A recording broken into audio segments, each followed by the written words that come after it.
Hey everybody, Scout Crafty here again. It's Wednesday, midweek Wednesday. Having a great day so far. Today I actually gave up cable after 30 or more years of having cable TV. I was always wanting to get rid of it, but remember they sent me that cable box and I had to get the smart TV. Well, the smart TV comes with YouTube and internet connections, so I got rid of cable TV. No more commercials. No more network news. I've only done it 3 hours ago, and I've been on a cloud nine ever since. Best thing I ever did. Okay, got a few things to get to today. Let's get started right away. Okay, first up, you might remember last week I happened to find this underneath just an old Burns-O-Matic, which was a torch company, made this case, but it's filled with old taps. I don't know where it came from. I don't remember buying this. And a lot of you were laughing because you said that's the great thing when you get older. Sometimes you find things you don't know if you bought or how they got there, but whatever it is, it's a gift. I'm not going to look a gift horse in the mouth. So I got to clean these up, obviously. And this is not a good way to store taps. Look, files and taps should never be stored on top of each other because they're hard and they're sharp, and you want to keep them sharp. So, you know, is it going to really mess with them if they're left alone and you place them in gently? Not really, but it's not a good idea. So you really should have these separated, but we got to clean them up. And when tapping fluid has a way of, when it gets on there, it kind of really, that's why I always wipe down my taps with WD-40 after I finish using them, clean them up so you don't have to worry about that. So we got to clean these up. Here's something interesting. Years ago with taps, you buy a set of 3 usually, and they would come taper, plug, and bottoming, just like this was. And you can see here, this one here, and they would sometimes come wrapped in a wax paper to prevent the rust, but they do get that could be new old stock for all I know, but you could see that you get that little surface rust. So we'll clean that up. And this was a company, I never heard of this. Can you see that on there? I believe it says Tapwell. Anyway, but look at this one here. I thought this was interesting. Look at this, an old finger jointed box, right? Now you know that this probably cost a pretty penny for them to make a finger jointed box just to house one tap. And this is you can see here, look at that. I believe it's a 1/2 inch pipe tap, but interesting that would come in such a nice little box like that. But we're gonna clean these up, and then we got these tap handles. I was never a huge fan of these type of tap handles, but the one thing you have to look for, you see over here on a good tap handle, and it's always something you should pay attention if you're going to buy one, always look for that indent up there. Now you can see that little indent on most good tap handles will have that little hole in the top, and that's so you could center it under the drill press or under the mill or anything else, that you could put a follower there so that it, if you have them and it's flat across there, that's no good. You should try and, you might have to take it apart, put it in the lathe, and put your own little hole there. But that works wonders. I'll show you what that does later. But this here, we got some surface rust on these. Again, I like the straight handle taps better, but we'll clean these up. And let me show you how we're going to do. Now, this was everything that was in that box. Pretty interesting. Found a couple die handles here. You can see standard die, a little rusty to begin with. This one here has the die in it. This one here is a nice Greenfield, a die handle or die stock. You can see here this little back part here, that's what help you center it if you're going onto a rod. You know, you would put this down first and thread it that way to get started. But and this is how you lock it in, so you can have it go whatever you want as far as thickness goes. Here it's adjustable, and but these were made for like a 3/4 inch die. I think it's the same with this one here. They tried to come out with different die sizes, but they weren't that popular. The 1-inch button die was the king, which is this one here, and these here, as a matter of fact, this was in there too.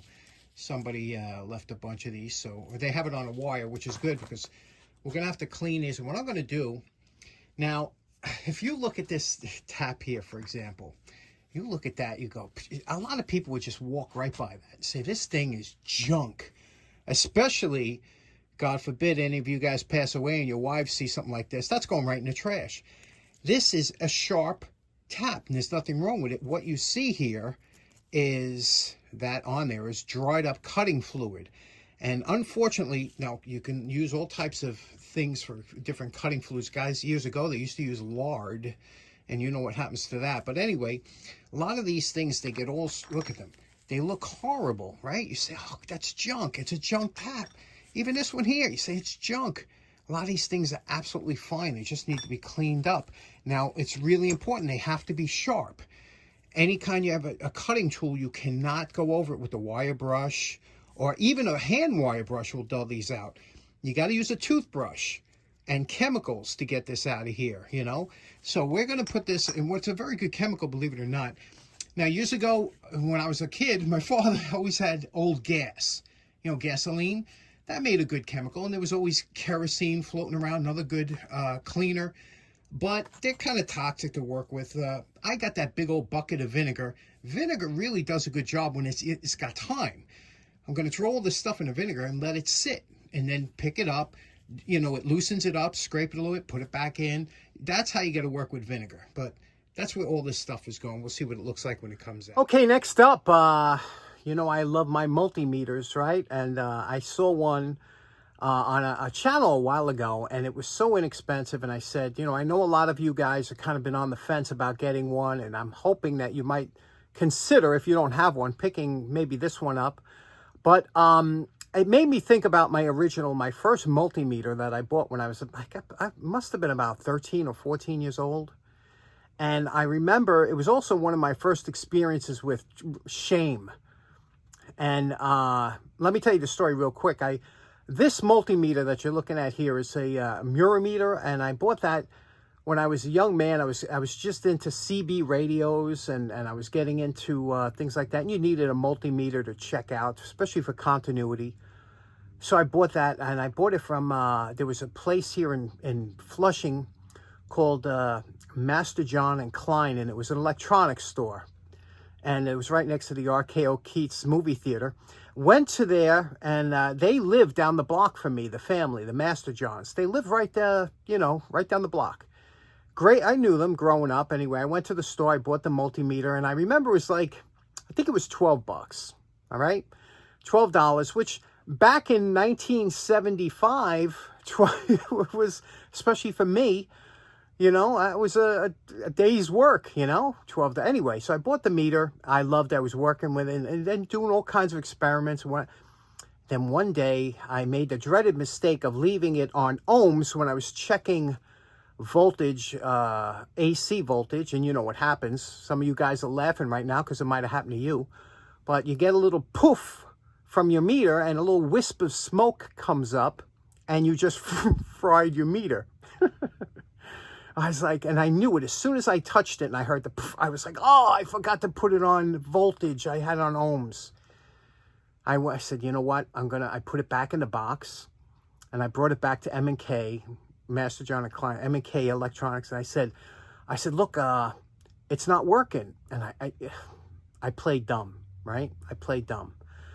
And I should have knew better. It was against my grain to do it, but I figured, you know, it's only a month old. I don't want to lose it. I'll just bring it back, you know. And instead of me coming clean and telling him what happened, I just said, I don't know. It doesn't work. So he's like, all right, let's take a look at it. So he takes it back. He opens up the back, and he sees the little burn marks when the dial was on ohms. You know, it leaves a burn mark, a telltale burn mark when you open it up. And he says, you had it on ohms when you checked voltage. So I had to, of course, put on the innocent face, you know, not to say, yeah. I was like, you know, and he knew what happened. And he said, listen, you got to be very careful with this. You know, don't blow your meters up. You got to make sure that it's on the right voltage. He gave me another meter. And I felt shame, you know. I felt like, you know, the guy, not only did he catch me in my lie, but he even went above. He was a better man than me. M&K, Master John, I'll never forget that. I always felt, I said, and I think that was one of my turning points. I said, man, I will never do that I will never lie like that again. Yeah, shame. I still feel that shame. Can you imagine? I wish I wish he was still around. I would love to go over there. And first I'd like to give him the extra $12 for the second meter.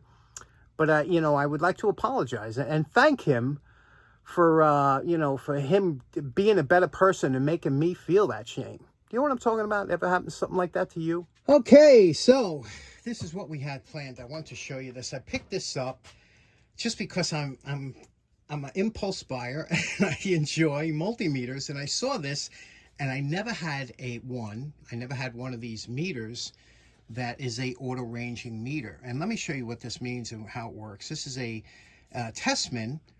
You can see what it looks like, and and I guess it came in different colors, although I only seen one. But it's a digital multimeter, auto ranging. And what that means is that you don't have to worry about making that mistake I made with the Murameter so many years ago. It comes with a nice manual, although it's in different languages, but it is nicely made, nicely printed, carrying case, and comes with batteries. I like a 9-volt multimeter, but this is AAA, not my favorite. I'd rather have AA. However, it is what it is. It's a very light meter. It's a very small meter. It's just compact. Let's hook it up and show you what it does. First thing you'll notice, it has like a rubberized outer case, which is good in case you bang it up or something. And you got to open that up and then open up here to put your battery in. There's a little Phillips here that you take out, and in here, and you can see it's got a test. You take out that screw, make sure you don't lose it, and that's where your batteries go in. Once the batteries are in, put the outer casing back on, and you'll see here it's got a pair of test leads here, and they come with little plugs in them. So just pull the plugs out, okay? Little plugs like here. I don't know why. I've never had them before, but that's interesting. There's a red and a black. So all you have to do is you hook up the red here, give it a little twist when you're putting it in so it's seated right, and you have your black here, and that's all you do. Now to turn it on, we touch the on button. It's you got to hold it for a couple seconds. There we go. It turns on. Remove your little plastic from your screen so you know it's a brand new meter you're getting. There we go. How nice is this? Now, let me show you how this works. Okay, so here's the beautiful thing about an auto-ranging meter. And now, like I said, I've never had this before, and I think it's kind of sorcery. How does this work? I'm going to give you an example of what I mean. Now, here's an extension cord, okay? I want to test and see what kind of voltage we have. I'm going to stick one probe in here, okay? One side, one probe in the other, without touching anything on the meter. And look. It reads 122.2 volts, right? Now, I didn't touch anything on the meter. I'm going to pull that out of there. I'm going to go right to a DC, a battery. And I'm going to touch it, and let's see what happens. Oh, that's right, 1.557 volts, and I didn't have to touch a button. It automatically it figures out what you're trying to do. Now, let's say I want to check for continuity. Is that amazing? Now, there is a little bit of a lag time with continuity. You can see when I do this, it's only a couple tenths of a second, but is that not beautiful? Let's say I want to check this battery here, okay? I go from one end to the other, 1.520. Let me turn it around, see what happens if we reverse polarity. It shows you it's reversed by having a minus, because you're going in the wrong way. See? Minus 1.520. This is just fantastic. It's got a backlight. Check this out. Backlight. You hit that, and it shows you got a backlight. If you hold it, it puts on a light here. If you're working on a panel or something, you can, and then you could shut them off like that. Is that just amazing? I mean, now here's the best part. This little meter, you know how much that meter goes for? Now you say, well, it's pretty cool. It does all these things. I don't have to worry about blowing myself up. It's cheap. It's a good way to get into it. To shut it off, you just hold it. That meter cost $12 shipped to the house. How did they do it? My first meter I bought that shamed me cost me $12. And here it is, 40 years, 50 years later. 50 years later, and I still get, for $12, I get a meter that does all that. Anyway, what do you think? Pretty interesting, right? Plus, it does a lot of other things I won't get into. I suggest that if you don't have a meter, you want to get into one, You can't lose with this, right or wrong? Okay, I know you're on the fence. You're saying, I don't know if I need another multimeter. Let me show you one last thing this has, which is pretty interesting. This has a non-contact voltage indicator. You touch this button right here until it says NCV, and this will sense any power. Like here's that extension cord. You see that? If I run it up in here, it'll tell if it has power to it. How cool is that? You could do that with outlets. You can run around. You want to drill a hole in the wall. You run this around the wall. You could tell if there's a line running behind it. Just, come on. Did I not sell you yet? Okay, so in closing, nice little meter. Bunch of different features for the money, right? If you're interested, I'll have a link in the description. I get nothing out of it, as you know. Yeah, I was just thinking about what I was talking about before about shame. And when I was a kid, you know, if somebody said shame on you, that was... You know, today that don't mean much. There's not many people that have pride enough to feel shame. You know, when you're walking around in Walmart in your pajamas and somebody says shame on you, it's obviously not going to affect you. If you're walking out of a store with a handful of items that you stole, you know, shoplifting, and you're running out of store and somebody says, you know, shame on you, you're not going to, it's going to be like water off a duck's back, right? It means nothing. If you have pride and you know, shame is something that if you feel, it's a good thing. It means you were brought up right. I remember my father later on in life, my father stopped hitting me after a certain point. He used to hit me to discipline me when I was younger, but after a certain point, he stopped hitting me. And I remember sometimes he would look at me if I did something wrong. That was a bad feeling. You know what I'm talking about? You ever have to go in front of your parent or somebody you respect, your parents, and you feel shame, like if you say, we caught your son doing this or he did that. You know, we were kids, 19, 20 years old, you do this, you do that.